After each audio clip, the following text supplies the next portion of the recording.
صدر ٹرمپ کا جو کردار ہے وہ اس ٹینیور میں وہ ایسا ہے جو ایک آگ لگاتا بھی ہے بندہ اور اس کو بجھانے کے لیے بھی خود ہی کوشش کرتا ہے، جس کی مثال آپ کو گزشتہ ایک مہینے میں کئی مل چکے ہوں گے، جس میں پاکستان اور انڈیا کی جنگ بھی شامل ہے، جس میں ایران اسرائیل کی جنگ بھی شامل ہے، جس میں یوکرین رشیا کی جنگ بھی شامل ہے، اور اس کے بعد افریقہ کے دو ممالک جس میں کانگو بھی شامل ہے،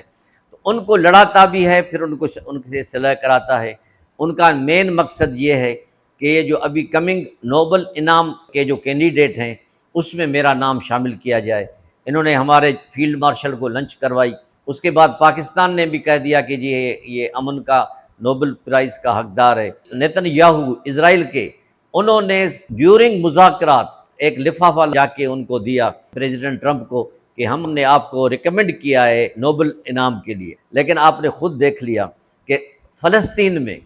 غزہ میں کیا ہوا، قیامت برپا ہو گئی۔ سرکاری انگ و اکھر کے مطابق کہ وہ 54,000 شہید ہوئے ہیں، لیکن ان آفیشلی جو انٹرنیشنل ایجنسیز ہیں وہ کہہ رہے ہیں کہ 70,000 سے زیادہ شہید ہو گئے ہیں، اور اس سے 2 گنا زیادہ اتنے شدید زخمی ہیں، اور کئی لاکھ اپنی زمین چھوڑ کے چلے گئے ہیں۔ کیا یہ نوبل انعام کی یہ قیمت ہوگی؟